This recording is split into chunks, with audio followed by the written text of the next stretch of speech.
მare მედიისთვის აკეთებს კომენტარს, რომელსაც პირდაპირ ეთერში გთავაზობთ. მე სხვადასხვასაც მithქვამს, რომ სამწუხაროდ საქართველოს მიმართ დამოკიდებულება ზოგიერთ პოლიტიკოს მხრიდან არის ქედმაღლული, ის რაც მისაღები არის ევროკავშირისთვის ან ევროპული ქვეყნებისთვის, რატომღაც არ უნდა იყოს მისაღები საქართველოსთვის და არის სამწუხარო დამოკიდებულება. ჩვენ აჩვენებს იმას, რომ რაღაც უფლება აქვთ სხვებს და ამ უფლებას თითქოს ჩვენ არ გვაძლევენ. ეს ერთი.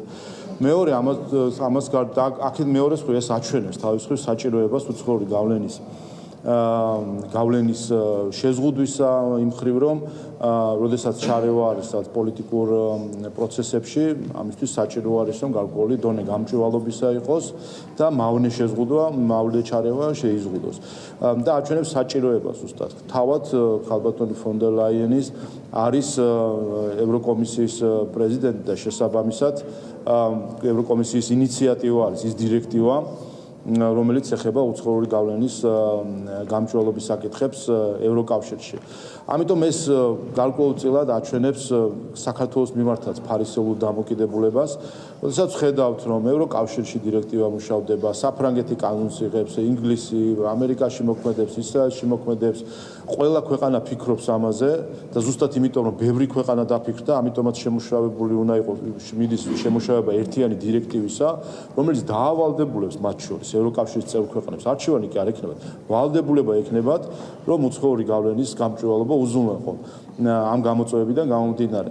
და ამ პროცესის ნაწილია ზუსტად საქართველოს, რომელსაც თავისი გამოწვევები აქვს, ჩვენს გარშემო მიმდინარე პროცესებს ხედავთ, რაც ხდება.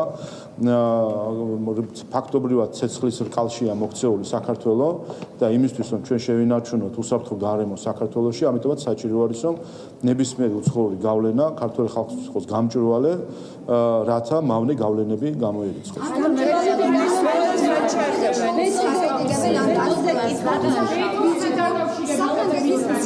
თავად ამ განუბრობთ იმაში, როდესაც მაკრონი და შოლცი აკრიტიკებენ ჩვენს განუბრობთ, თავად საფრანგეთი რატომ მსჯელობს ამას როგორ შეეხება? საფრანგეთი მსჯელობს გამკაცებაში, გერმანიაში მოქმედებს ლობისტების რეესტრი, სადაც სხვა შორის გერმანული გამჭვირვალობა, საერთაშორისო გამჭვირვალობის გერმანული ფილიალი რეგისტრირებული არის როგორც ლობისტი და უფრო მეტ ინფორმაციას ასაჯაროებს, ვიდრე ჩვენი კანონით არის მოთხოვნილი. მათ შორის მაგალითად ყოველი შეხვედრა პოლიტიკოსებთან უნდა გაასაჯაროონ შინაარსი რა იყო ამ შეხვედრისა და ასე შემდეგ. და საფრანგეთი ხედავთ, რომ სისხლისამართლის პასუხისმგებლობა შემოაქვს და მათ შორის მიყურადების შესაძლებლობასაც კი იძლევიან გარკვეულ შემთხვევებში. ესეც აჩვენებს ერთის მხრივ, რომ რაც როგორც ჩანს, ზოგიერთი ასე უყურებს სამყაროს, რომ რაც მისაღები არის იუპიტერისთვის, არ არის მისაღები ხარისთვის და სამწუხაროდ ზოგიერთებს ჩვენ ხარიგგონი ვართ და საკუთარი თავი იუპიტერი. აქ მეორე გარემოებაც არის კიდევ მნიშვნელოვანი. როცა ვხედავ ჩვენ სხვადასხვა ევროკავშირის სხვადასხვა ქვეყნის ლიდერების თუ პოლიტიკოსების განცხადებას. ერთ-ერთი გამოწვევა საქართველოს ზუსტად ის არის, რომ ამ ქვეყნებს, მათ შორის გერმანელი გადასახადის გადამხდელები, გერმანელი და ფრანგი გადასახადის გადამხდელების ფულით საქართველოში ევროპული ფონდების მეშვეობით საქართველოში ფინანსდებიან ფარულად პოლიტიკური პარტიები და რადიკალური ჯგუფები. ანუ როცა ჩვენ ხედავთ თუნდაც ფრანგიან, გერმანელი თუ სხვა ევროკავშირის წევრი ქვეყნების პოლიტიკოსების მოწოდებებს, აქ ჩვენ კითხვა პირიქით გვაქვს. რატომ იხარჯება ფრანგი და გერმანელი გადასახადის გადამხდელების ფული ევროპული ფონდების გამოყენებით ფარულად საქართველოში. ეს კითხვა მე რამდენჯერმე დავსვი, მიმართე და სამწუხაროდ ამაზე სხვათა შორის საუბრების დროს არის გარკვეული აღიარებები, რომ იყო გარკვეული პროექტები, რომელსაც პოლიტიკური ხასიათი აქვს, იყო პროექტები, რომელსაც რადიკალური ჯგუფები ფინანსდებოდა. კიდევ ერთხელ მაგალითად მოვიყვან დროა, რომელიც იყო პირდაპირ პოლიტიკური პარტიის ფარულად გვერდისავლით დაფინანსება, სირცხვილია, რომელიც იყო რადიკალური ჯგუფის დაფინანსება, რომელიც მოლოტოვის კოქტეილის რომანტიზაცია. ეს ფინანსდებოდა გერმანელი, ფრანგი, პოლონელი და სხვების ფულით, ევროკავშირის ფონდების გამოყენებით ფარულად საქართველოში. ამიტომ კითხვა მარტივია, რატომ არ აკეთებს არაფერს არც გერმანია, არც საფრანგეთი, არც სხვა ევროკავშირის ქვეყანა, მათი საელჩოები აქ, რატომ არ აკეთებენ არაფერს, რომ ეს ფული იყოს გამჭვირვალე. ერთი და მეორე, რანაირი სტანდარტია ეს, როდესაც ევროკავშირი პარტნიორ ქვეყანაში, კანდიდატ ქვეყანაში ფარულად აფინანსებს პოლიტიკურ პარტიებს და რადიკალურ ჯგუფებს და ხაზს უსვამს. ეს არის ევროკავშირის ფული, რომელიც იხარჯება ევროპის დემოკრატიის ფონდის მეშვეობით ფარულად საქართველოში რადიკალური ჯგუფების დასახალისებლად, პოლიტიკური პარტიების დასაფინანსებლად, სხვათა შორის ზუსტად ეს ფონდი გაიხვა სკანდალში, როდესაც შემთხვევით აღმოჩნდა, რომ ისინი იხდიდნენ ჯარიმებს იმ ადამიანებისა, რომელიც პოლიციელებს თავს ესხმოდა და პარლამენტს თავს ესხმოდა. სხვათა შორის ახლაც მიდის პროცესები, იცით, მოხდა პარლამენტზე თავდასხმა, პოლიციელებზე თავდასხმა და აქაც არ ვიცი, საინტერესო არის, ალბათ უნდა დაინტერესდნენ ის NGO-ები, რომელიც გამჭვირვალობაზე ზრუნავენ, ხო, რო ყავდეს NGO-ები, ხო ამით უნდა დაინტერესდეს წესითო.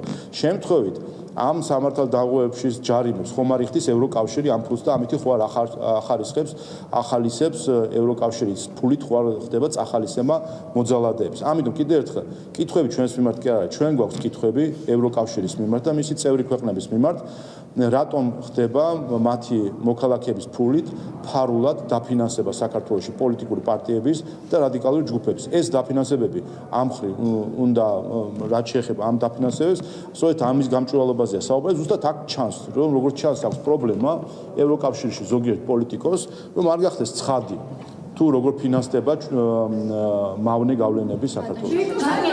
რატომ მინდა სალომე ზურაბიშვილი ვენეციის კომისიის დასკვას როგორც ფიქრობთ და ვეტოს დადებით კითხვას ვეტოს დადებით მემხელობლურად ჩაკეტა პროცესი დავიწყოთ იმით რატომ არ დაელოდა ვენეციის კომისიის გაზუსტება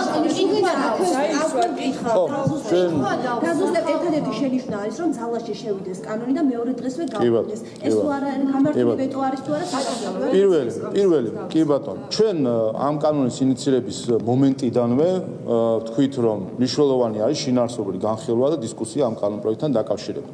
სამწუხაროდ, როგორც შიდა აქტორებისგან, ისე უცხოელი აქტორებისგან ჩვენ მივიღეთ რუსული სტილით ჩაკეტვა დისკუსიის და იარლიხის მიწებება ამ კანონისთვის და დისკუსიის აკრძალვა ქართველი ხალხისთვის. პირდაპირ გვესმოდა ევროპელი პოლიტიკოსების მხრიდან რომ არანაირი დისკუსია, ეს არის რუსული კანონი და ჩვეულებრივი, რა ვიცი, 90-იანი წლების გემოვნების სტილში ჩამჯდარი საუბარი ძირს და ასე შემდეგ.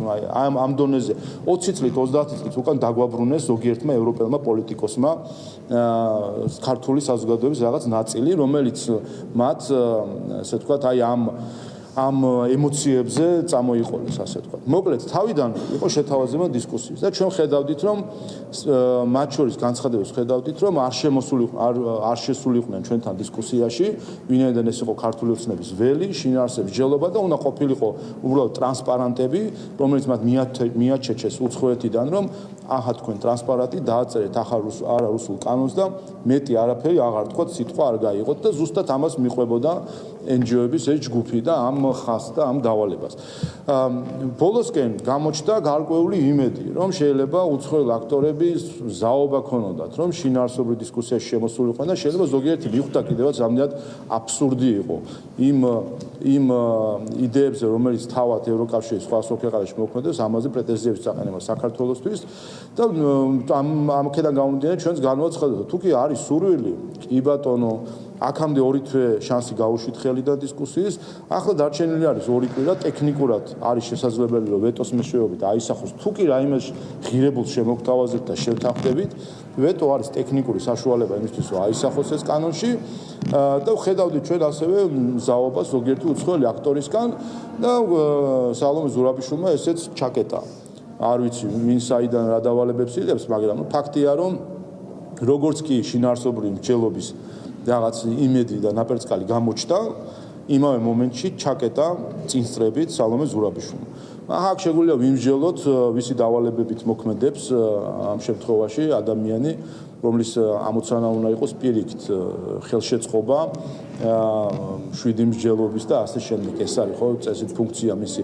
მაგრამ ხედავთ პირიქით რადიკალ როგორც კი გამოჩნდა იმედი, რომ შეიძლება ყოფილიყო შინაარსობრივი ადამიანური ქართული დისკუსია და არა რუსულ სტილში ჩაკეტვა დისკუსიის და ტრანსპარანტებით საუბარი, იმ მომენტშივე ჩაკეტა ეს მსჯელობა. რაც შეეხება თავად არს, ხო. ანტიკონსტიტუციურია, მითითებულია კონკრეტული მითითებები და ერთი დღის შემდეგ რომ გავუქმდეს, ეს არის შეთანხმება. კი ბატონო, ნუ პირველ ყოვლისა რაც შეეხება ამ გამოქმედიდან ერთ დღეში, ნუ ეს არის საზოგადოების დაცინვა. ქალბატონო სალომემ უკვე რა ვიცი, ყველა მეთოდი გამოიყენა იმისთვის, რომ აჩვენოს, რომ ის თავს არ მიიჩნევს ამ ქვეყნის მოქალაქით და ის კონსტიტუცია, მისი კონსტიტუცია არ არის და ეს ხალხი მას თავის ხალხად არ მიაჩნია და დასცინის ქართულ ხალხს ერთდღიანი კანონი უნდა მივიღოთ. ეს ხო დაცინოა საერთოდ ქართული ხალხის, ასევე კონსტიტუციის დარღვევის შემდეგ ახლა უკვე პირდაპირ ქართული ხალხის დაცინვაზე გადავიდა და ეს ცალკე საუბარია. ტექნიკურად რა თქმა უნდა წარმოდგენილი არის ეს პროექტი, ერთი რამე არის მნიშვნელოვანი. უცხოური გავლენის გამჭვირვალობის შესახებ კანონზე უცხოელების ჭარბი ჩარევა ვაჩვენებს ერთ რამეს, რომ ეს კანონი ალბათ ერთ-ერთი ყველაზე ქართული კანონი არის. ამიტომ რა თქმა უნდა პარლამენტი ამ ვეტოს დაძლევს, ვინაიდან ეს აჩვენებს კიდევ ერთხელ ამ კანონის ქართულობას. იმდენი უცხოელი თავად რო არიან დონორები და აფინანსებენ, იმდენი უცხოელი ჩაერია ამ საკითხში, მიტინგებზე გამოვიდნენ ბოლოს, რომ ზუსტად აჩვენებს, რომ ეს არის ერთ-ერთი ყველაზე ქართული კანონი, რომელსაც ეს პარლამენტი იღებს. ამიტომ რა თქმა უნდა ჩვენ ვეტოს დავუშვებთ. დავადებში ესეთ ვითხარით ტექნიკური პროცედურის საკითხების.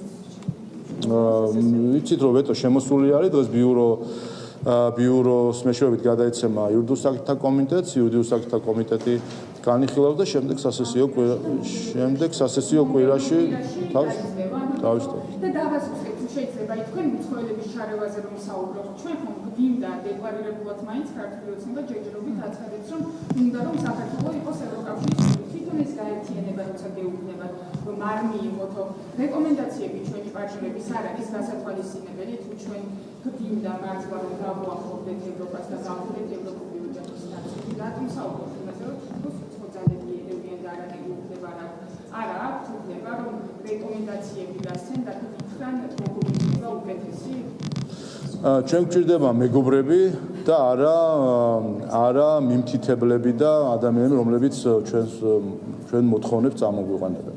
მეგობრობა სხვა რამე არის, მეგობარი, რომელიც შენს ოჯახში შემოდის, ეს სხვა არის და მეგობარი, რომელიც შენ ოჯახში შემოდის და შემდეგ იწყებს თავის გემოვნებით ავეჯის გადადგმას აქეთ-იქით, ეს უკვე მეგობარი არ არის ამ გაგებით. ამიტომ ჩვენ ხომ ის იქნება, რომ დავშორდებით ჩვენ. უყურეთ, თქვენ არ ვიცი, აი უყურეთ, თქვენ უნდა წარმოედგინოთ გვინდა რომ მოხდეთ ის მეუბნება, რომ არ მიგიღებთ, რომ შედეგი ხომ ასეთი დადგება. უყურეთ, ჩვენ ზუსტად იგივე ხალხი გვეუბნებოდა, რომ რუსეთს სანქციებს არ დაუწესებთ, კანდიდატის სტატუსს არ მოგცემთ. პირდაპირ გვეუბნებოდა. ზუსტად იგივე ხალხი, მათ შორის აქ მიტინგზე რო იდგა ერთ-ერთი მინისტრი, პირდაპირ გვეუბნებოდა, რომ სააკაშვილს თუ არ გაუშვებთ ციხიდან, ვერ მიიღებთ კანდიდატის სტატუსს, თქვენი ევროპული მომავალი დადგება კითხვის ნიშნის ქვეშ. ჩვენ უნდა გავყოლოდით აი თქვენთვისო დაგვეჯერებინა, NGO-ებისთვისო დაგვეჯერებინა და ოპოზიციისთვის დაგვეჯერებინა. ჩვენ მაშინ უნდა გვეთქვა, რომ რახან ისინი რახან იქიდან გვეუბნებიან, ეხლა ჩვენ პატარა ხალხი ვართ და როგორ არ უნდა დაუჯეროთ ამ ყველაფერს, ჩვენ მიგვეკითხება, ისინი დიდები და უფროსები არიან და მათ უნდა დაუჯეროთ. აი გაყვებოდნენ ოპოზიცია რომ ყოფილიყო ხელისუფლებაში. გაყვებოდნენ და სანქციებსაც დააწესებდნენ. მოხალისეებსაც დაორგანიზებდნენ, გაუშვებდნენ უკრაინაში საბრძოლად. და სააკაშვილსაც გამოუშვებდნენ და საქართველოში რა დატრიალდებოდა შეიძლება ძალიან კარგად ამაზე დაფიქრდეთ ეკონომიკურად გაზომილი არის რა მოხდებოდა საქართველოში გვექნებოდა ეკონომიკური კოლაფსი 10%-იანი ვარდნა აი ზუსტად იმ მეგობრების რეკომენდაცია რომ გაგვეთვალისწინებინა ვინც სანქციების დაწესებას ფთხოვდა გვირჩევდა ხანდახან ცოტა მუქარნარევი ტონითაც გვეუბნებოდა რომ სანქციები დაგვეწესებინა აი მეგობრებისთვის რომ დაგვეჯერებინა დღეს საქართველო იქნებოდა ეკონომიკურად ჩამონგრეული ესეთი მეგობრის რჩევა გასათვალისწინებელია ან ესეთი მეგობარი მართლაც მეგობარია როცა ასეთ რამეს გეუბნება და დაგვეჯერებინა რომ სააკაშვილი გამოგვეშვა რა მოხდებოდა ხა რადიკალიზაციის ხრივ ხო გასაგებია ხო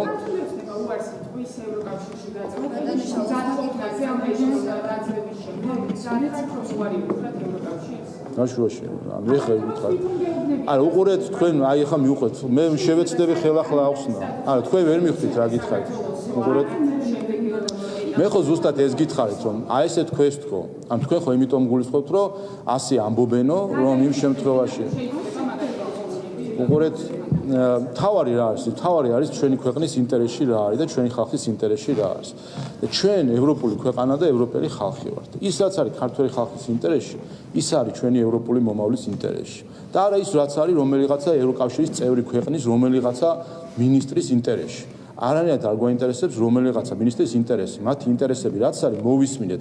მათი ინტერესი არის სააკაშვილის გათავისუფლება. აი ამ მინისტრების ზოგიერთის ინტერესი არის. ეხლა რა ვქნათ, ამ ინტერესებს ვერ ავყვებით, ეს ინტერესები ჩვენთვის გასაზიარებელი არ არის.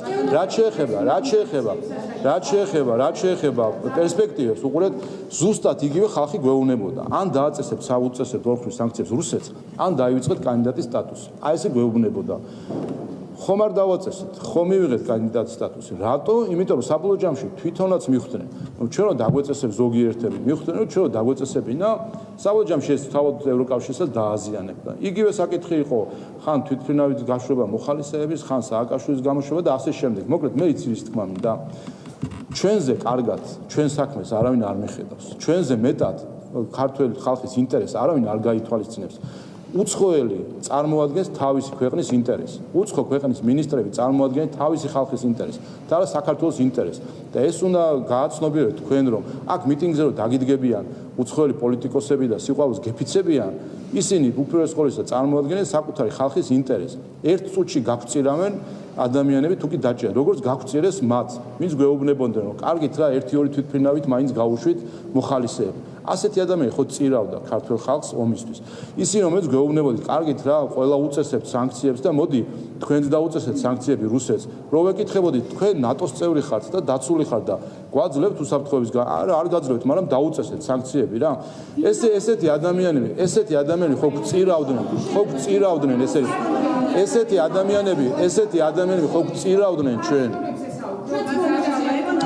ვინც ჩვენ გთხოვდა რომ დაგვეწესებინა ორმხრივი სანქციები რუსეთისთვის, ვინც ჩვენ გთხოვდა რომ თვითმფრინავით გაგვეშვა მოხალისეები.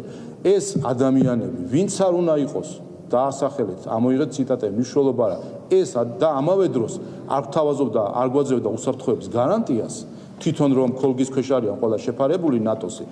ის ადამიანი ყველა გვწირავდა ჩვენ ეკონომიკური კოლაფსისთვის და დიდი ალბათობით ომისთვის. აი ეს არის რეალობა.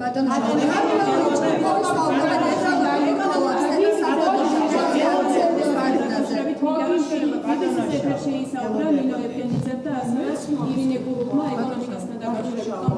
და ინახევარი საერთო განმავლობაში საუბრობდნენ ეკონომიკასთან დაკავშირებით, აი საუბრობდნენ არეულობაზე იმ ქაოსზე, რაც არის მაგალითად ქვეყანაში, ეს არის ირინე გულუბის და ეფენიძის განცხადებები, რომელიც BBC-ს ეთერში მოვისმინეთ. აი არსებობდა თუ არა რაღაც კონკრეტული გეგმა ეკონომიკასთან დაკავშირებით, როგორ აფასებთ თქვენ, რომ მაგალითად ამ შემთხვევაში ფასი ვარდებოდა ხო აქციების და იქ კონკრეტულ ფინანსურ სარალზე იყო ასევე საუბარი. აი როგორ აფასებთ თქვენ ამას და ის განცხადებები, რაც მაგალითად BBC-ს ეთერში მოვისმინეთ ჩვენ ეკონომიკური კვლევის ცენტრის დირექტორს. დავამატე თუ შეიძლება გარდა BBC-ს ეთერის საზოგადოებრივ გარკვეული ჯგუფები საუბრობენ ეკონომიკურ კოლაფსზე, საფონდო ბირჟაზე, აქციების ვარდნასთან დაკავშირებით, აი რასთან გვაქვს საქმე და რატო არის? რაც შეეხება კონკრეტულ NGO-ებს და თქვენ ახსენეთ მათ შორის ეკონომიკური კვლევის, ესეც ხო აჩვენებს რასთან გვაქვს საქმე.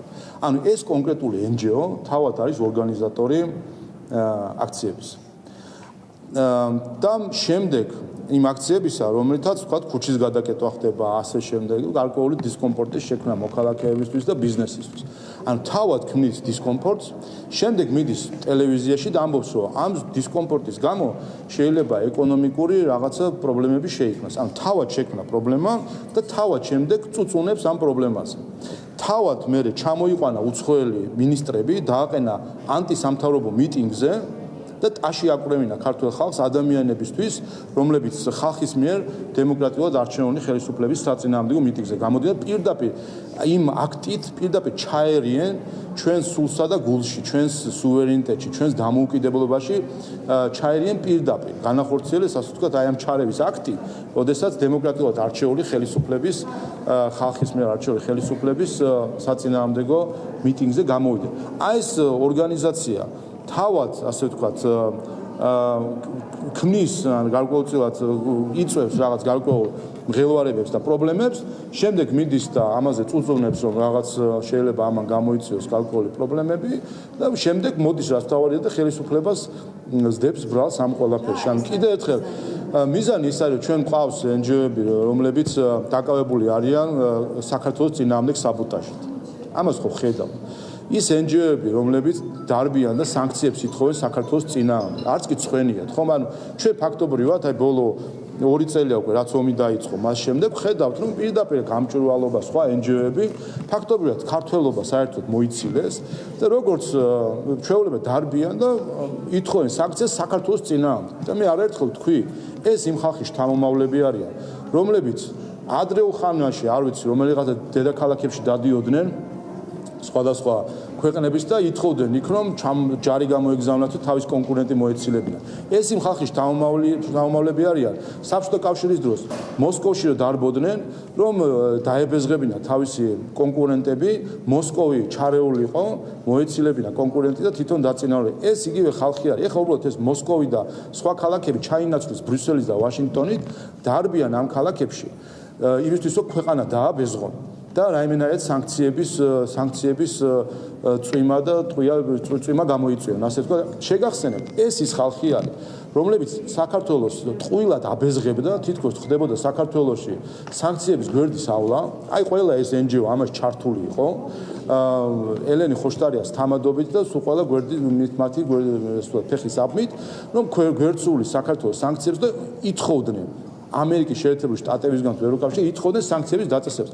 ეხლა ამას რა ქვია თუ არა ღალატი საკუთარი ქვეყნის. როდესაც წარმოგიდგენიათ, აი ამ დონემდე მივიდა ეს გარკვეული ჯგუფი NGO-ებისა, რომელიც უბრალოდ დადის და მე ამბობენ რომ უცხოური გავლენა რაშუაში. აბა ქართული გავლენა, ქართველი ადამიანი ამას გააკეთებს, რომ საკუთარი ქვეყნის წინააღმდეგ სანქციები მოითხოვოს. ეს რაიმენაერად პატრიოტებში და ქვეყნის სიყვარულში ჯდება. ეს არის ტიპიური მაგალითი როგორ ხდება მავნე უცხოური გავლენა ქვეყნის შიგნით, როდესაც საქართველოს მოქალაქეობის მქონე ადამიანები დარბიან უცხო ქვეყნის დედაქალაქებში და ითხოვენ ქვეყნისთვის სანქციების დაწესებას.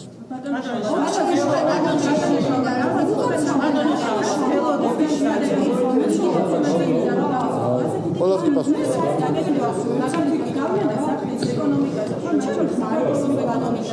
აი, როცა ამ ტიპის განცხადებებს აკეთებ და იცი რომ შეიძლება ამან დააზიანოს ქვეყანაში ეკონომიკური მდგომარეობა, ხო?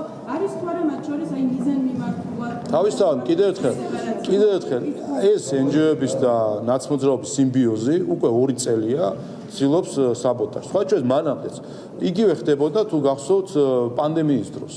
მაშინაც არ გვაკლევთ, გახსოვთ ხო? დაიხურა ქვეყანა და პროტესტებს წემდე გავხსნათ უნდა ქვეყანა, გაიხსნებოდა უნდა დავხუროთ. ზუსტად იგივე საბოტაჟი იყო მაშინაც ამ ჯგუფების მხრიდან და განსაკუთრებით რაც დაიწყო რუსეთმა ომი უკრაინის წინააღმდეგ, ხედავთ საბოტაჟზე.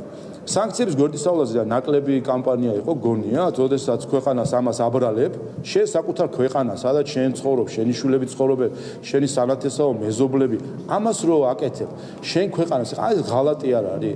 ხო, ორჯონიკიძეობა სხვა რამე კი არ არის, როდესაც შენი ქვეყნის წინააღმდეგ აქეზებს სხვა ქვეყნებს. რას ეკეთებდნენ ამითი, რომ საქართველოს როგორც სამიზნედ ნიშნავდნენ, რომ წაეკეზებინათ შემდეგ, რა ვიცი, ევროპა თუ ამერიკის შეერთებული შტატები სანქციების. ეს იყო ერთადერთი ამოცანა, რაც მათ ჰქონდათ, რომ გამოეწვიათ მონიშნე სამიზნე, რომ სანქციების ცეცხლი გამოეწვიათ საქართველოს. ამას ეკეთებენ ეხლაც. დარბიან ბრიუსელში და ვაშინგტონში იმის და ნიშნავენ საქართველოს როგორც სამიზნედ სანქციების ცეცხლისა. და ეს არის ზუსტად ორჯონიკიძეობა რაც 21 საუკუნეში, როდესაც საკუთარი ქვეყნის წინააღმდეგ და საკუთარი ხალხის წინააღმდეგ იბრძვი. რანაირად უყურებენ შენ თვალებში საკუთარ მეზობლებს და არ ვიცი მე, საკუთარ ხალხს, როდესაც ამით არის დაკავებული. კიდევ ერთხელ სანქციების გვერდისავლაზე რაც კამპანია ქონდა დატეხილი NGO-ებს და წელიწად ნახევარი დაგჭირდა რომ ეს კამპანია ჩაგვეხშოთ, თორე წელიწად ნახევარი ზუსტად იგივე არ ხდებოდა.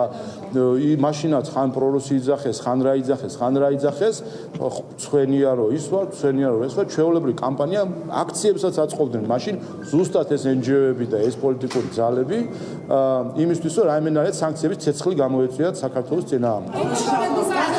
მე მინდა გითხოთ არშის განვითარების ფონდთან დაკავშირებით τι შეიძლება ის განვითარების ფონდის პროექტებში შეიძლება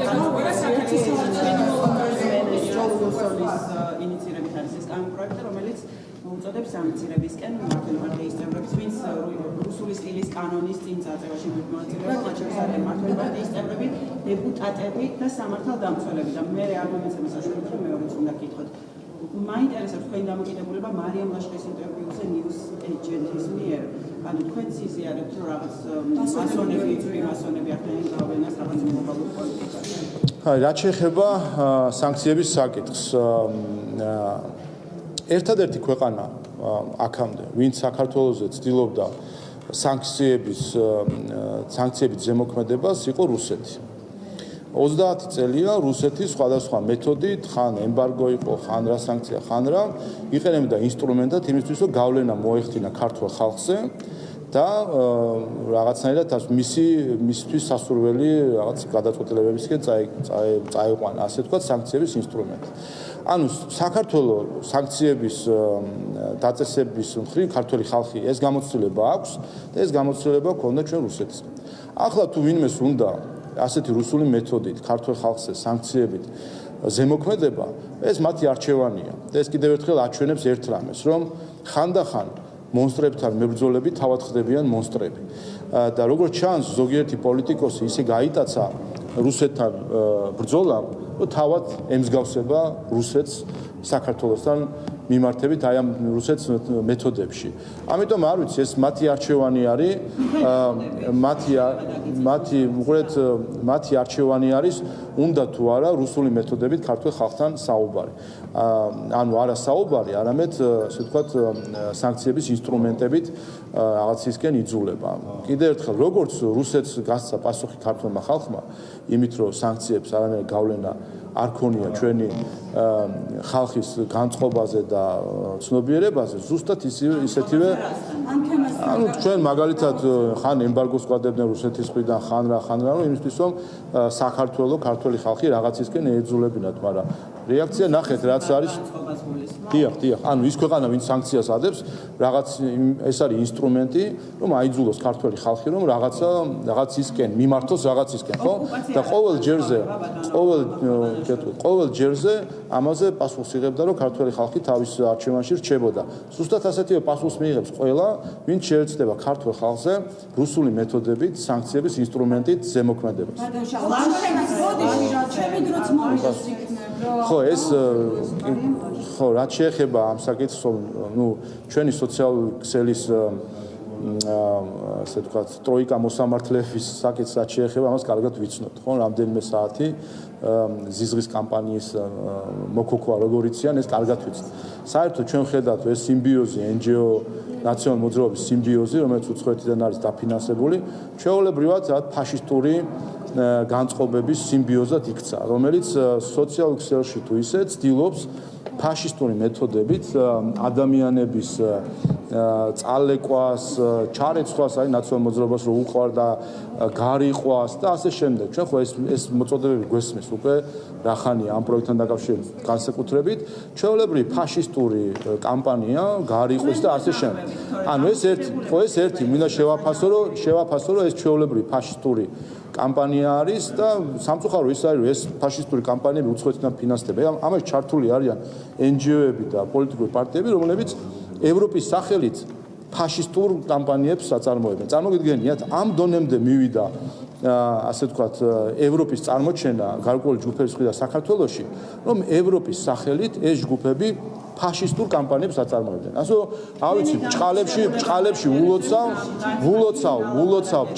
ულოცავ მათ დამფინანსებლებს, ამ NGO-ების დამფინანსებლებს ულოცავ ბჭყალებში, რომ ისინი ფაშისტური კამპანიების დამფინანსებლები არიან. აი ევროპული ფონდები, ევროპული დონორები ამ დონემდე რომ მივლენ, რომ ფაშისტური კამპანიების პირდაპირ თუ ირიბი თანამონაწილეები ხდებიან, ეს რა თქმა უნდა არის უპირველეს ყოვლისა ძირს უთხრის თავად ევროკავშირის პრესტიჟს საქართველოში. რაც შეეხება ტერმინოლოგიურ საკითხებს თუ ასე ვთქვათ, მითითებს, მე მგონია თუ კი არაუყვებით აი ფაშისტურ კამპანიას და საღი აზრით და ასე ვთქვათ, შევხედავთ რაზე იყო იქ საუბარი.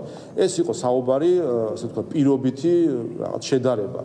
იცით რომ კითხვა შეეხებოდა გლობალური ნობის პარტია, ვინ არის, რა არის და ამასთან დაკავშირებით ვინაიდან ჟურნალისტი ეკითხებოდა რას გულისხმობთ, რა შეიძლება იყოს, გააკეთა შედარება რა აღქმებიც არსებობს საზოგადოებაში შეიძლება სხვადასხვა ასე ვთქვათ, ჯგუფების მიმართ, აქედან გამომდინარე გააკეთა შედარება და უპირველეს ყოვლისა, რა თქმა უნდა, არ უგულისხმია მე როგორც გავიგე ეს ინტერვიუ, რომ რაღაც ამ გარკვეულ რაც იყო ჯგუფთან აღარ მითითება, ხო, დიახ, მითითება, არამედ მითითებული იყო შემდეგ რამაც და ამაზე ჩვენ ხო საუბრობთ. ეს ხომ რა თქმა უნდა არის პირობითი სახელი, როცა საუბრობთ ჩვენ გლობალური რომის პარტიაზე. ამაში შეგიძლიათ თქვენ მოიაზროთ ყველა ის ჯგუფი პოლიტიკოსებისა, ის კავშირები პოლიტიკოსებსა თუ არაპოლიტიკოსებს შორის, რომლებიც მათ შორის საქართველოსთან მიმართებაში თუ შევხედავთ, საქართველოს უბიძგებდნენ იმისკენ, რომ აქ ყოფილიყო არეულობა. და მე კიდევ ერთხელ გავიმეორებ, ისინი, ვინ ჩვენ გვეუბნებოდნენ, რომ საქართველოს მთავრობას უნდა დაეორგანიზებინა მოხალისეები და ომის პირველ დღეებში გახსოვთ, ამაზე აქცია ჩატარდა ზოგიერთი NGO-ის მონაწილეობით. და საქართველოს მთავრობას უნდა დაეორგანიზებინა მოხალისეები და გაეგზავნა ომში. აი ეს ჯგუფები არიან სწორედ ამისი ნაწილი. ის ჯგუფები, რომლებიც ჩვენ გვეუბნებოდნენ, რომ უნდა სანქციები დავაწესოთ აუცილებლად და ამას ითხოვდნენ ჩვენგან. ეს არის სწორედ ნაწილი ამისა, იმიტომ რომ ამის ბოლოში დგას საქართველოში დიდი ალბათობით დგას ზუსტად ომის რისკი. ამიტომ მე მგონი ეს ხო გასაგებია. ამაზე ხო შეთანხმდა მთელი ერი ოპოზიციაც ჩვენ აი იმ დღეებში ომის დასაწყისში. როგორც ამას მოგვიწოდებდა და გაიხსენეთ ვინ მოგვიწოდებდა, ხო? შიგნით თუ გარეთ. ჩვენ საქართველოს მთავრობას რომ დაეორგანიზებინა მოხალისეები, როგორც ამას ითხოვდნენ აეროპორტში გამაგრებული ნაციონალური მოძრაობა და პარლამენტის წინ გამაგრებული ნაციონალური მოძრაობა და ის NGO-ები, რომლებიც დღესაც აქტიურია. ჩვენ მთავრობას რომ დაეორგანიზებინა მოხალისეების ორგანიზებული გაშვება ომში, საქართველოს ჩაერთვება და ომში წერტილი. ეხლა ამაზე მეტი ლოგიკური არა, რო გაიგეთ, უყურეთ, კარგით, ხო გაიგეთ, რომ არა, ერთი რამე უნდა ვიგეთ, უყურეთ, ერთი რამე უნდა თქვა. თუ კი თქვენ გაიგეთ, თუ კი თქვენ თანხმდებით, რომ საქართველოს მთავრობას ანუ თქვენ ფიქრობთ, რომ ეს არ იქნებოდა ომში ჩართვის რისკი? არ იქნებოდა რისკი?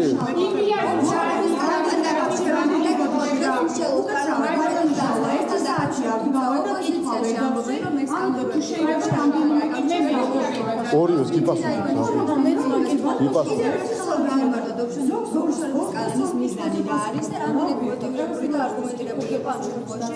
ხო, რაც შეეხება, ხო, აი ეს მე მგონი თქვენსაც საინტერესო თემა იქნება ოფშორებთან დაკავშირებით. იცით რომ ვეტოს განხილვა მიდის დაიწყება დღეს კომიტეტებში და მომავალ სიკვდილს ასევე პარლამენტიც დაძლევს ამ ვეტოს, რა თქმა უნდა.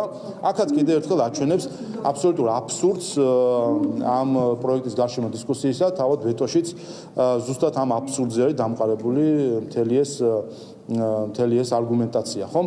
თითქოს რაღაცა შავი ფული უნდა შემოვიდეს, თითქოს რაღაცა არ ვიცი მე რაღაცა არ ვიცი მისი ფული უნდა შემოვიდეს, სანქცირებული ფული და ასე შემდეგ. რაც არის აბსოლუტური, არათუ ტყუილი არის. საერთოდ არც კი ამოიკითხება ამ კანონი და რაზე არის სინამდვილეში საუბარი. საუბარი არის იმ კომპანიებზე, რომლებიც არის ქართული კომპანიები თავისი არსით, ანუ რომელსაც საქართველოშიც აქვთ კომპანიები, მხოლოდ ამ კომპანიებს და არა რომელიღაცა სხვა, ის იქნება, რა ქვია, რა ვიცი, რომელიმე ქვეყანაც რაც კიდე დაასახელეთ, ანუ კომპანია, რომელიც არის ოფშორში რეგისტრირებული და რომელსაც აქვს საქართველოში აი ამ კანონის მიღების მომენტისთვის, არა შემდეგ დარეგისტრირდება. აი რო აქვს თავად კომპანია საქართველოში, ამ კომპანიებს ჰქონდეთ შესაძლებლობა, რომ დაბრუნდნენ საქართველოში. ეს არის თავისი არსით ამ ქართული კომპანიები, რომლებიც ნაწილობრივ ან სულად აქტივები აქვთ ოფშორულ ზონებში და საქართველოს ჩვენ ვინაიდან გვჭირდება მათ შორის ინვესტიცია, აქ რაც შეიძლება მეტი ფულის შემოტანა იმისთვის, რომ ჩვენი ეკონომიკა გაიზარდოს, ეს არის ერთჯერად წახალისება ამ კომპანიებისა, რომ დაბრუნდნენ თავის სამშობლოში, დაბრუნდნენ საქართველოში, რაც მათ ეხლა შეუძლიათ. ანუ ეხლა საუბარია რისკი, რომ რაღაცა შავი ფული შემო, ეხლა შეუძლიათ იგივე კომპანიები დაბრუნდნენ საქართველოში. ერთ-ერთი სხვაობა, რასაც ეს კანონი ადგენს, რომ თუ დაბრუნდებით, გადასახადს არ გადაგახტევინებთ. თორე ფიზიკურად ახლა შეუძლიათ გადმოიტანონ აქტივები, გადასახადი უნდა გადაიხადონ და ჩვენ მეუბნებით, რომ იმისთვის რომ წაგახალისოთ და мотиваცია გქონდეთ, რომ გადმოიტანოთ თქვენი აქტივები, ამიტომაც გადასახადი არ იქნება. ეს мотиваცია ამას ხშირად იყენებს სახელმწიფო, როდესაც ხდება მაგალითად ნაკვეთის გადაცემა შეღავათში, იმიტომ რომ იქ ინვესტიცია შეღავათიან პირობებით იმისთვის, რომ ინვესტიცია იყოს. ასე რომ ეს ამას სახელმწიფო ხშირად იყენებს. მათ შორის იმისთვის რომ მოიზიდოს ასეთი ინვესტიციები. ამიტომ უყურეთ, აქედან დასკვნა ერთი რომ არაფერი არ იცვლება შესაძლებლობაში, რომ ვიღაცამ აქტივები გადმოიტანოს ოფშორიდან საქართველოში, ეს დღესაც შეუძლიათ. ერთადერთი სხვაობა არის, რომ იმისთვის, რომ წავახალისოთ, რომ დაფიქრდნენ ამაზე და დაბრუნდნენ საქართველოში, სახელმწიფო ეუბნება, რომ გადასახადს არ გადაახდევინებს, თუ კი ისინი რაღაც პერიოდში დაბრუნდებიან.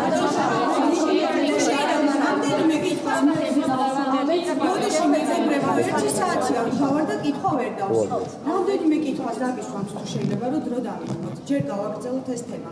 ანუ თქვენ ბიძინა ივანიშვილის უქმნით ახლა мотиваციას, რომ ოფშორებში რა ფულის აქვს ის საქართველოში შემოიტანოს.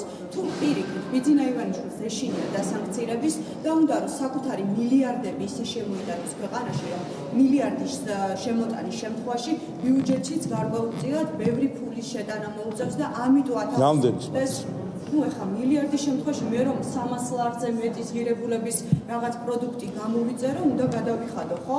ეს საკომისიო ამ ყველაფერზე და ივანიშვილი რომ მილიარდებს შემოიტანს, 1 ლარიც არ უნდა, 1 თეთრიც არ უნდა გადაიხადოს ბიუჯეტში, ანუ ამას ამბობთ.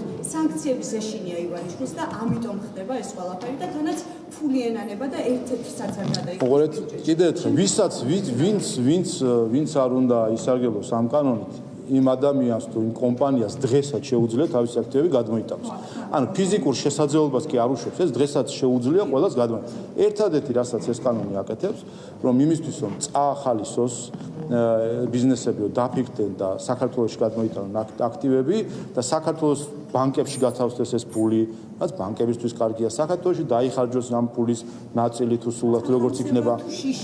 ეს არის ამითი მოგებას ნახავს როგორც ჩვენი შიდა ბიზნესი, ასევე ჩვენი მოსახლეობა, იმით რომ ეს აქტივები გადმოვა საქართველოში. ანუ ეს ერთი წამი, არა სხვა რაღაცას ვარ. უყურეთ, შეხოთ, არა სხვა რაღაცას ვარ. უყურეთ, სხვა რაღაცას ვარ. კი ბატონო. უყურეთ რას ვამბობ, რომ ეს ხომ აქსიომაა, რომ კარგია რომ ის აქტივები ან ფული რომელიც საქართველოში არის და რაღაცა სადღაცას სოფლიოში გარეთ არის, კარგია ზოგადად რომ გარედან შემოვიდეს აქტივები და შემოვიდეს მათ შორის ფული. ეს არის კარგი. ამაში ხო თანხმდები. ეხლა ჩვენ გვინდა რომ ამ სიკარგეს გეტყვით. უყურეთ, ეს არის კარგი ჩვენთვის. მაგრამ როგორც ჩანს, ეს ბიზნესები ბოლომდე წახალისებული არ არიან, ვინაიდან არ ხდება ბევრი აქტივის გადმოტანა. ერთი წამით ვასრულებ. აი ეს ამ აქტივების ასე აქტიური გადმოტანა რო არ ხდება, ამიტომაც არის საჭირო რომ წაახალისო, რომ გადმოვიდნენ ეს აქტივები. წახალისების ერთ-ერთი ფორმა, რომელსაც სახელმწიფო ხშირად იყენებს ხოლმე, არის სწორედ გადასახადებთან დაკავშირებით შეღავათების გაკეთება.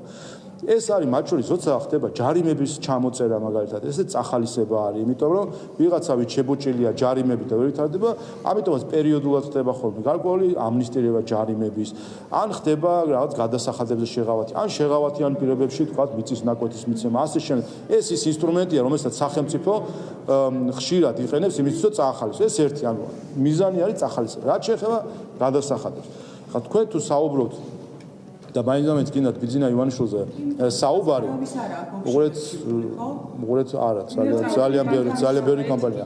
თქვენ თუ საუბრობთ ამაზე, ხა აქ ამ საკითხის ესე დასმა იმ ადამიანის მიმართ, რომელმაც COVID პანდემიის დროს 100 მილიონზე მეტი ბიუჯეტში ჩარიცხა თავად იმისთვის რომ მოხმარებოდა საზოგადოებას. ნუ ქველმოქმედებაში 3 მილიარდი რო დახარჯული აქვს. ეხლა რა ვიცი რა დაიანგარიშეთ, ეხლა 20 თუ 30 თუ რა ვიცი რამდენი რაზე შეიძლება იყოს თანხაზე საუბარი, ხან მილიარდიდან ანგარიშობთ, ხან საიდან ანგარიშობთ, მაგრამ აი რაც არ უნდა რა თანხა უნდა იყოს ისეთი, რომელიც ბიძინა ივანიშვილს აქამდე ქველმოქმედების სახით ხშირად რამდენჯერმე არ გაუღია. მათ შორის სულ ახლახან იცით რომ ფონდმა განაცხადა რომ ევროპის ჩემპიონატთან დაკავშირებით 30 მილიონიან საპრიზო ფონდს ქმნის. ასე რომ ხა აქ ამაზე საუბარი თითქოს ვიღაცას არ უნდა გადასახადების გადახდა, არასერიოზული არის. მაგრამ სერიოზულია იმაზე საუბარი, რომ ამან უნდა წაახალისოს ქართული ბიზნესი, რომ დაბრუნდნენ საქართველოში, დააბრუნონ კაპიტალი, შემოიტანონ მათი სხვაგან უცხოეთში არსებული კაპიტალი საქართველოში და ამითი გაიზარდოს ჩვენი ეკონომიკა, წახალისდეს სასწავლებელი ჩვენი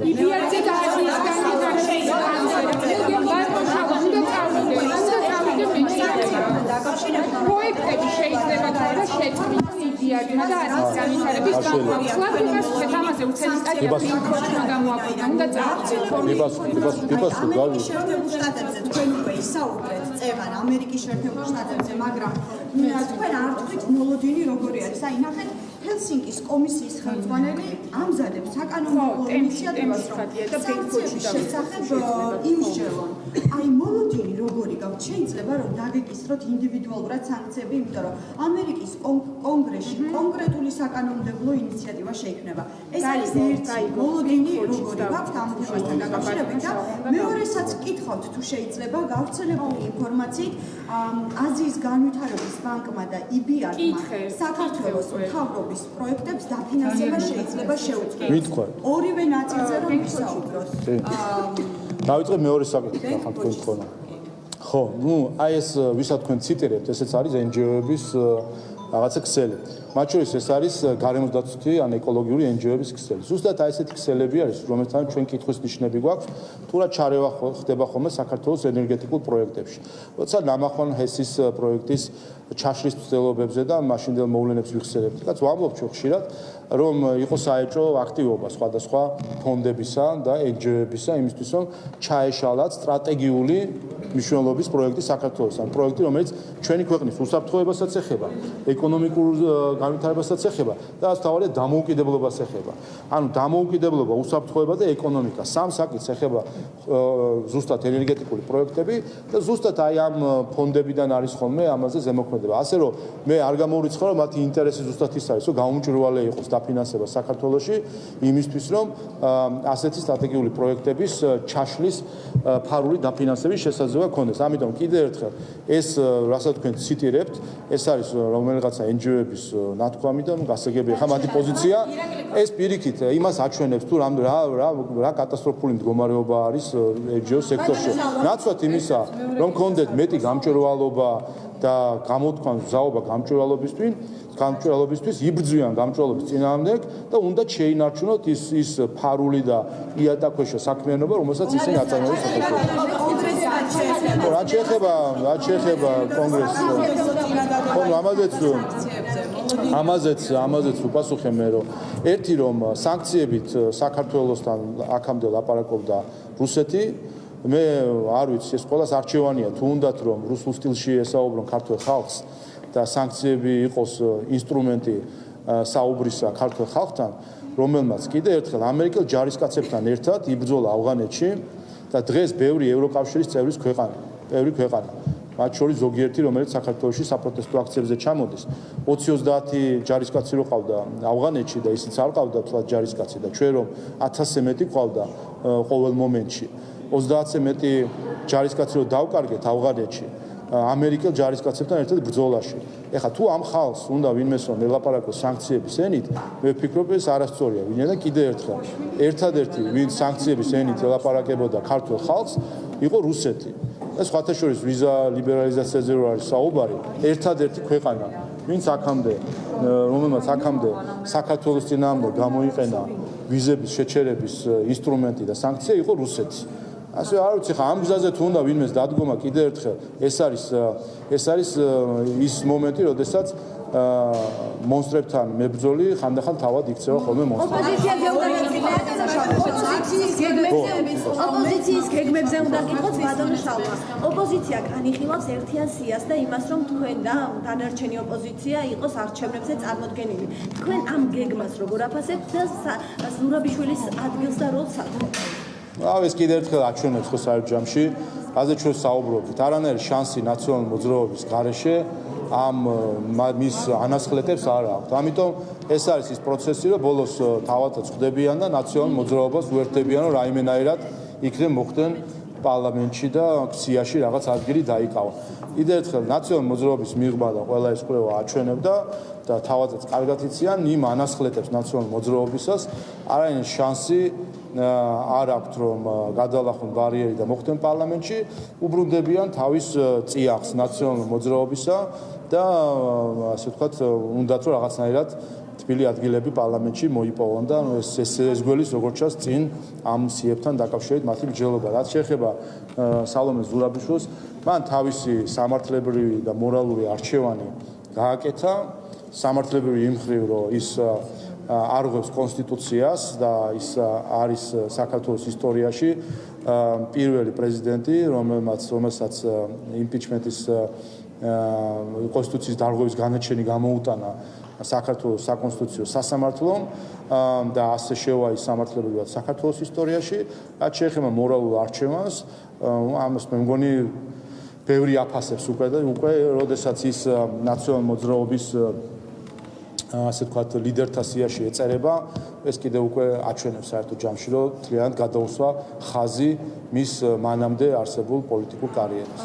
აქციის მონაწილეების გამოკითხვა მიმდინარეობს საქალაქო სასამართლოში. ისინი ამბობენ, რომ დაახლოებით 50 კაცის გამოკითხვა მიმდინარეობს. ისინი ამბობენ, რომ ეს არის დაშინების მცდელობა მის მიმართულად, რომ შემდეგ უკვე არ მოხდეს მათ ჩართულობა აქციაში და მიმდინარე პროცესებში. დაშინება არის თუ არა ეს დაახლოებით გზის გადაკეტვას ედავებიან ამ ადამიანებს და გამოკითხვა მიმდინარეობს მოკლედ. რას ნიშნავს ეს და არის თუ არა დაშინების მცდელობა მათ მიმართ, როგორც თვითონ აკეთებენ უკაცრავად. გამოკითხვა მიმდინარეობს რაზე? ანუ ადმინისტრაციული სასამართლო. და კითხვა რაშია რა? ანუ დაშინების მცდელობა არის ეს ჩვენს მიმართოთ თვითონ ამბობენ რომ აქციაში აღარ მოხდეს ჩვენი ჩართულობაო და მონაწილეობაო. მე მგონი თემა საზოგადოება იხილა, რასთან ქონდა ჩვენ საქმე. ჩვენ ფაქტობრივად ერთი თვე დაგვჭირდა ასე ვთქვათ კომუნიკაციის საზოგადოების ახსნისთვის და შესაბამისი რეაქციებისთვის. ერთი თვე დაგვჭირდა, რომ ეღიარებინა ამ NGO-ების და ნაცმოძრაობის სიმბიოზს, რომ პოლიციაზე თავდასხმა არ შეიძლება. არაფერი არ ამართლებს ამას. რომ პარლამენტის ბლოკირება არ შეიძლება, არაფერი არ ამართლებს ამას. რომ პარლამენტზე თავდასხმა მსხვერპლად მტრევა და დღესაც უყურებდი მე რომ ვანდალიზმის ასე ვთქვათ ფაქტებს პარლამენტის შენობაზე რომ არ შეიძლება. ამითი პარლამენტის შენობაზე წარწერებს ვაკეთებენ და ასე ვთქვათ ეს ვანდალიზმი რაც ხდება. ამითი რას ვის მიმართ გამოხატავენ თავის საკუთარი ქვეყნის და სახელმწიფოს მიმართ, ხო? და საკანონმდებლო ორგანოს მიმართ, კონსტიტუციურ ორგანოს მიმართ თავის დამოკიდებულებას გამოხატავენ. ამიტომ ერთი თვე დაჭირდა რომ ეღიარებინათ რომ ეს არის დანაშაული თუ ადმინისტრაციული გადაცემა, ყოველ შემთხვევაში ეს არის სამართალ დარღვევა. სამწუხაროდ ამას თავის დროზე ხელი შეუწყო ზოგიერთმა უცხოელმა აქტორმა თუ დიპლომატმა, რომელმაც პარლამენტზე თავდასხმის ამ მთლიან აქციას მშვიდობიანი უწოდა, ხოლო პოლიციელების მიერ ამის აღკვეთას უწოდა ძალის გადამეტება. და ამით წააქეზა ფაქტობრივად ის NGO-ები, რომელსაც თავად მე აფინანსებენ ეს უცხოელი აქტორები, წააქეზეს უფრო მეტი ძალადობისკენ. და ამიტომაც ჩვენ დავჭირდა მკაცრი განცხადებები მათ შორის ამ უცხოელი დონორების თუ ზოგიერთი დიპლომატის მიმართაც და ამ NGO-ების მიმართაც იმისთვის რომ აგვეხსნა რომ საქართველოს არ არის რაღაც ანარქია არ არის საქართველოში. საქართველოში არის კანონის უზენაესობა, არის წესები, რომელიც გაცილებით რბილია ვიდრე ნებისმიერ ევროკავშირის წევრ ქვეყანაში. გაცილებით რბილია, პოლიციის მოქმედებაც გაცილებით რბილია ვიდრე ევროკავშირში თუ ამერიკის შეერთებულ შტატებში და ყველა ნება იბოძოს და მინიმუმ ამ რბილ და ლოიალურ კანონებს მაინც დაეკვირდება. დაშინების მცდელობაზე როცა საუბრობენ რომ ჩვენს დაშინების მცდელობა რომ არ ჩავერთოთ შემდეგ უკვე ერთადერთი რისი შიშიც უნდა ქონდეს კანონმორჩილ ადამიანს ეს არის კანონი. რა თქმა უნდა კანონის დარღვევის უნდა ეშინოდეს ყველა, ვინაიდან ეს არის საზოგადოების შეთანხმება, რომ ის ვინც აცდება ჩვენი საზოგადოების მიერ დადგენილ კანონებს, მოხდება მათი სანქცირება სხვადასხვა მეთოდებით. ამიტომ თავისთავად კანონის მიერ დადგენილი აკრძალვა გულისხმობს, რომ მოქალაქეები და მოერიდონ კანონის დარღვევას.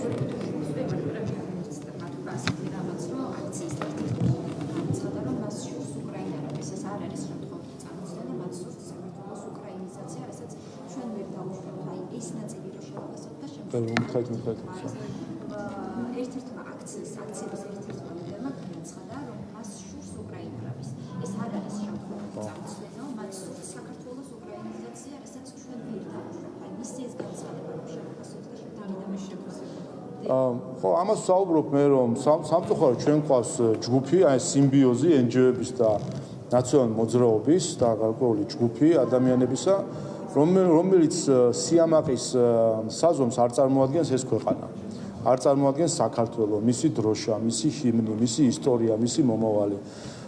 ეს ის ადამიანები იყო ამ ჯგუფში, NGO ჯგუფში, რომელიც